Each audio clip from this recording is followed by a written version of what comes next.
Hindi ko alam kung sinadya ng tadhana na mapunta ako sa lumang paaralan na yun sa probinsya. Sa unang tingin, mukhang ordinaryong eskwelahan, lumang gusali, mga estudyanteng abala at guro na parang may itinatagong lungkot sa mga mata. Pero sa likod ng mga luma at kupas na pader ng eskwelahan, may kwentong pilit na nililimot ng mga guro at pilit na iniiwasan ng mga estudyante. Isang kwento tungkol sa isang silid na hindi na dapat binubuksan. Ako si Ella, grade 11 student, at ito ang karanasang muntik ng kumitil sa katinuan ko. Ang kwento ng room 6. Simula pa lang ng pasukan, ramdam ko nang may kakaiba sa eskwelahan. Hindi ito dahil sa luma ang mga upuan o maingay ang mga estudyante, kundi dahil sa mga gabing napapanaginipan ko ang isang lugar na hindi ko pa naman napupuntahan. Isang madilim na silid na may pisarang may sulat na dugo. Ikwento ko ito sa kaklase kong si Risa. Ella, baka room 6 yan. Huwag na huwag mong lalapitan yun. Room 6. Nasa second floor daw ito, sa dulong bahagi ng hallway.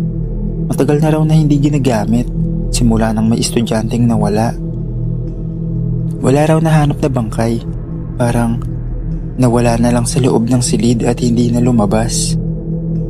Pero dahil matigas ang ulo ko, isang hapon, nagpaiwan ako bandang alas 5. Pumunta ako sa second floor.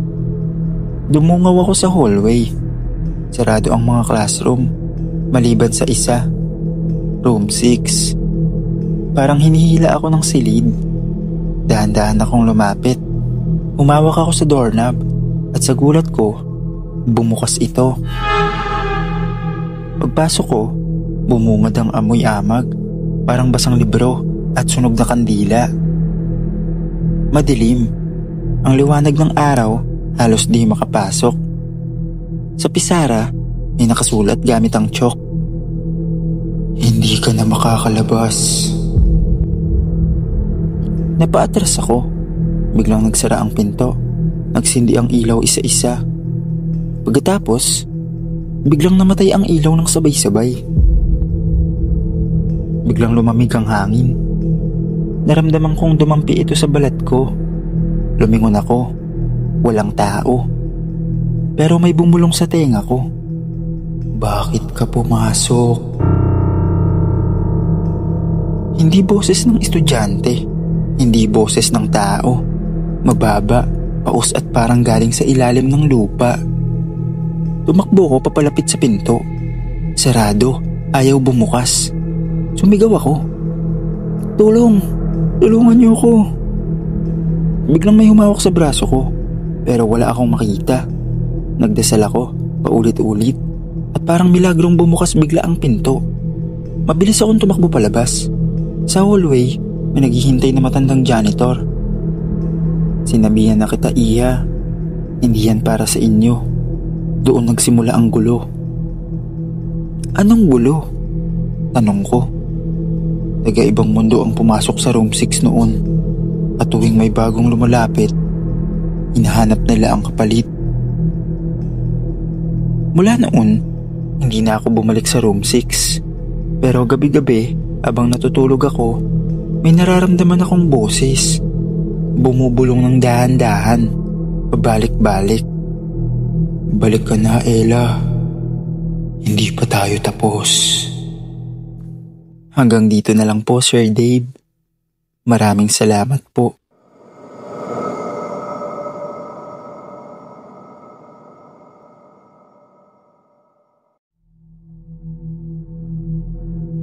Kung sa probinsya, maraming kwento ng kababalaghan, huwag mong akalaing ligtas ka kapag nasa syudad ka. Metro Manila man, hindi lahat ng paaralan ay moderno sa loob. May mga luma, may mga kasaysayang kinalimutan, at may mga multong ayaw makalimot. Ako si Jonas, grade 10 student sa isang public school sa Quezon City. At ang karanasan kong to, hindi ko makakalimutan. Dahil nangyari ito sa isang lugar na akala ng lahat ay ordinaryo lang. Ang CR. Pumasok ako ng maaga sa school. Mahirap kasi ang pila sa jeep.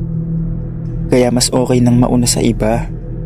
Bandang 6:45 ng umaga, papunta ako sa classroom namin sa ikatlong palapag. Pero sumakit bigla ang tiyan ko. Kaya dali-dali akong tumakbo malapit sa CR sa dulong bahagi ng 3rd floor. Pagpasok ko, walang tao. Wala ring ingay mula sa labas. Normal lang dapat. Pero ang weird, lahat ng gripo ay basa, parang may gumamit. Pero ang linis ng paligid at may amoy na parang sunog na buhok. Pumasok ako sa ikatlong cubicle. Habang nakaupo, napansin ko na may mahinang iyak. Akala ko may tao sa kabilang cubicle, kaya tinanong ko, "Tol, ayos ka lang?"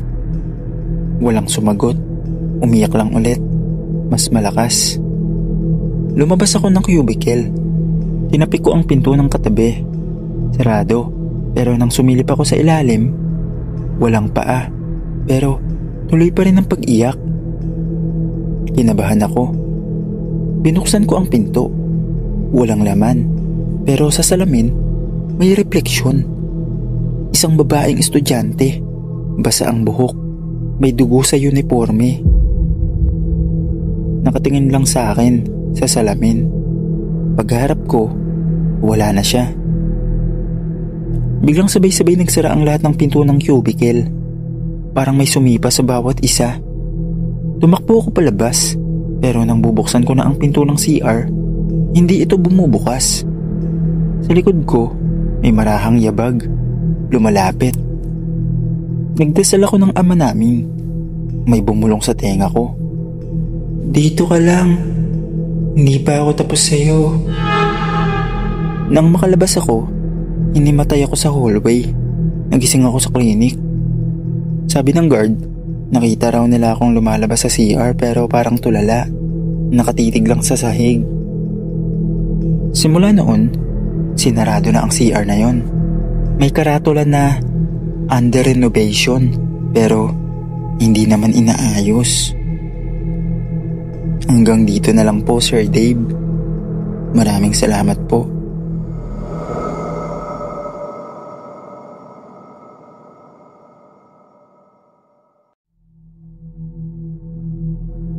Maraming estudyante sa Metro Manila ang abala sa modules, deadlines at exam. Pero sa ilang sulok ng mga eskwelahan, lalo na sa mga lumang gusali, may mga lihim na hindi sinasabi ng faculty. Mga silid na ipinasarado sa loob ng maraming taon. Hindi dahil sira, kundi dahil may naiwang masama. Ako si Carl, grade 12 STEM student sa isang private school sa Pasig. Excited kami noon sa aming research project. Pero ang assignment namin yon ang naging dahilan ng gabing muntik ko ng ikamatay, ang pagkamulat sa isang matagal nang nakatagong kasalanan ng aming paaralan. Kailangan namin gumamit ng laboratory para sa final research experiment. Pero dahil under renovation ang bagong science lab, inutusan kami ni Ma'am Chavez na gamitin muna ang old science lab sa lumang gusali. Isang bahagi ng school na bihira ng buksan at kadalasan nilalampasan lang. Kasama ko sina Joyce at Arman. Parehong matalino at competitive sa klase. Pumunta kami sa lumang lab bandang 4:30 ng hapon. Dala ang mga gamit at test materials. Pagpasok namin, ramdam ko agad na parang hindi kami welcome. Maalikabok ang sahig. Ang mga test tubes halos luma na. Amoy sunog na kemikal ang buong kwarto kahit wala namang gumagamit nun. Nagtawanan pa kami. Akala ko, kabado lang ako. Pagkatapos ng ilang minutong pag-set up, biglang nag-brown out. Tapos biglang nagbukas ang emergency red lights sa ceiling. Doon nagsimula ang lahat. Habang inaayos ko ang lamesa, may narinig akong nabasag.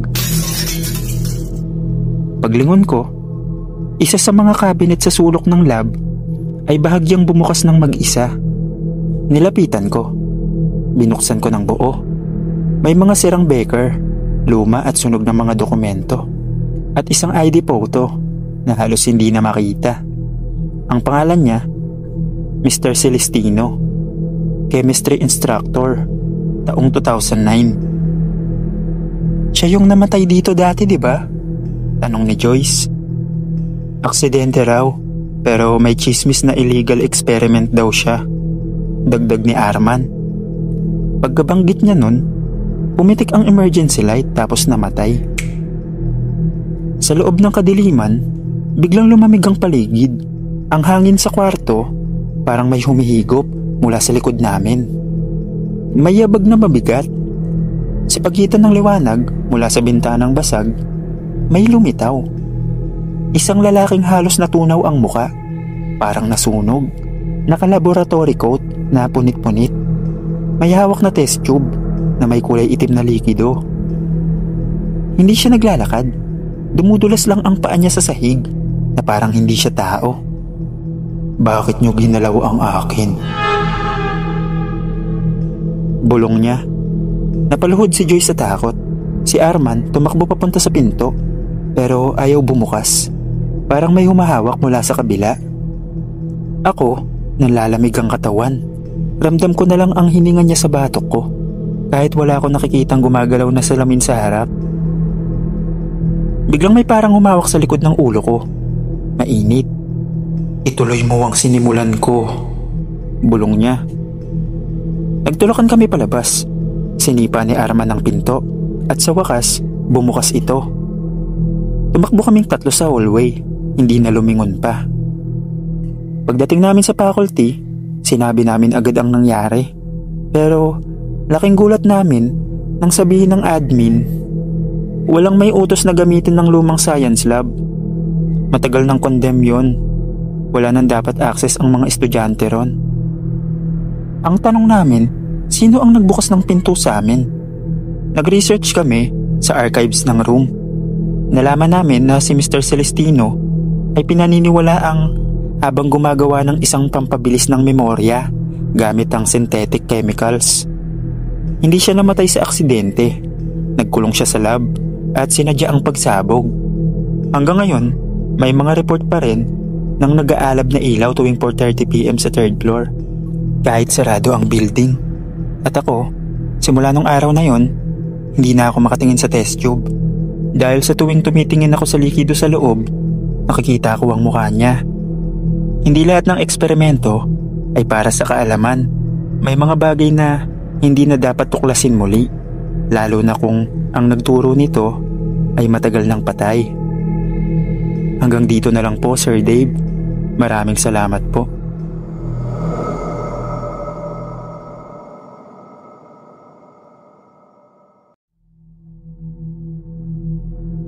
Sa panahon ngayon, bihira nang pumunta ang mga estudyante sa library. Lahat kasi ng kailangan mo, nasa internet na. Pero sa eskwelahan naming luma at konserbatibo, required pa rin ang mag-research gamit ang aktwal na libro. Akala ko, boring lang ang library. Tahimik, amoy lumang papel, at laging inaantok ang librarian. Pero may isang bahagi ng library na hindi ko na muling lalapitan dahil may kwentong hindi kailanman na isulat at isang nilalang na naghihintay sa huling pahina. Ako nga pala si Miguel, grade 11 student sa isang exclusive Catholic school sa Manila. At ito ang kwento ko.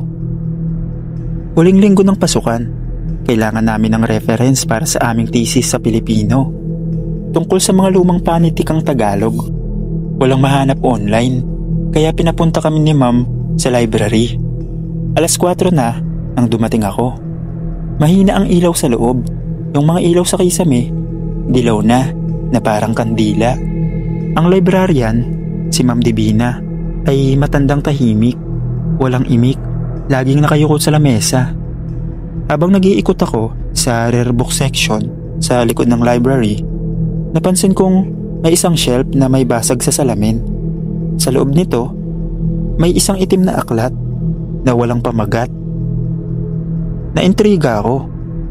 Bawal daw galawin ang laman ng shelf na yon, pero parang may nagtulak sa akin. Nang hawakan ko ang libro, ang lamig nito sa kamay, parang metal. Binuksan ko. Puro lumang sulat Kastila ang laman, pero may ilang pahinang Tagalog. Hanggang sa mapunta ako sa isang blankong pahina. Pero habang nakatitig ako ron, may mga letra na unti-unting lumilitaw. Kung nabasa mo ito, nakikita ka na. Biglang nagsara ang libro. Tumayo ako at nang lilingon na sana ako pauwi, napansin kong may tao sa dulo ng hallway ng library.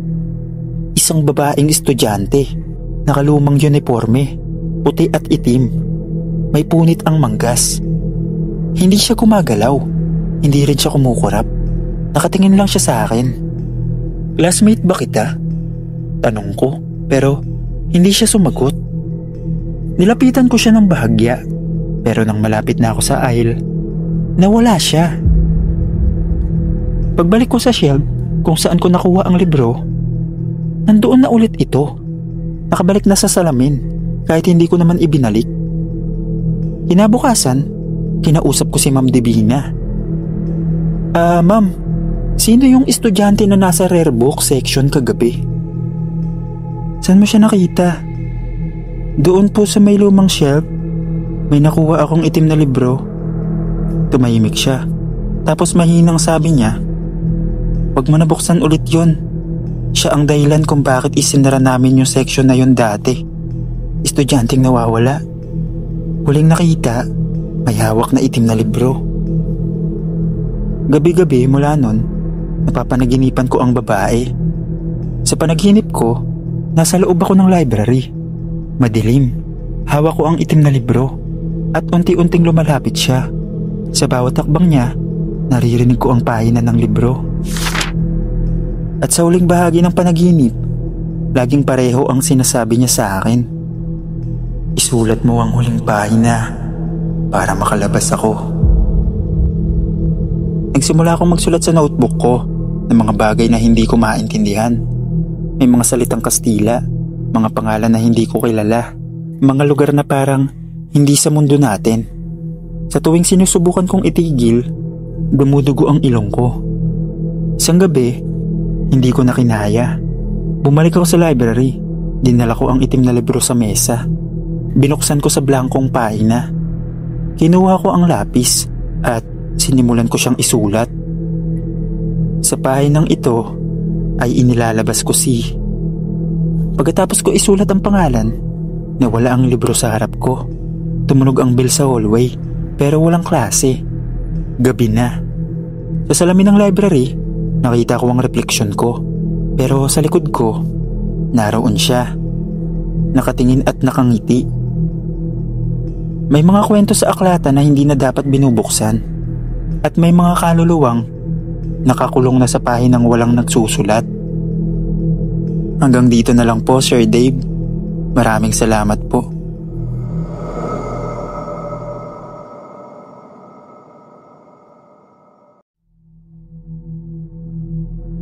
Sa bawat paaralan, laging may gwardya. Tahimik lang sila sa gate, bihirang pansinin. Pero sila ang unang dumarating at huling umaalis. Sila ang nakakakita ng lahat. Mga estudyanteng pasaway, mga gurot staff na nagmamadali, at minsan, mga nilalang na dapat hindi na nakikita. Ako si Jiro, grade 10 student sa isang public high school sa Manila. At ang kwento ko ay tungkol sa isang gwardyang hindi natutulog dahil hindi na siya tao. Ating gabi na nun, nang makita ko ang USB ko sa computer lab. Deadline ng project kinabukasan. Kaya pinakiusapan ko si Kuya Arnel, isa sa mga security guard, na payagan akong pumasok saglit. Mabait siya, kilala ko na rin, dahil palagi siyang nakabantay tuwing umaga. "Siguraduhin mong mabilis lang yan, Jiro, at huwag ka nang lumiko sa lumang wing," sabi niya sabay abot ng susi. Pagkapasok ko sa loob, madilim ang hallway at mahina ang fluorescent light.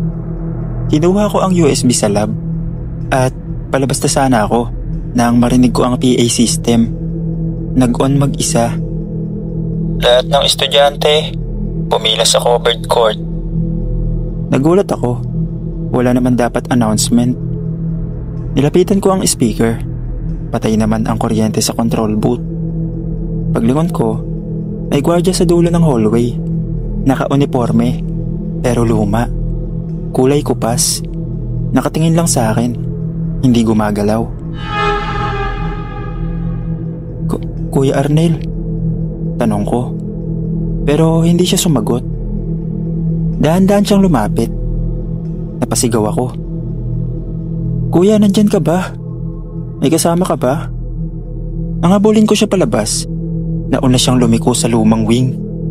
Yung bahagi ng school na pinasara dahil sa dating sunog. Wala na raw tao doon, pero naroon siya. Sumilip ako sa koridor.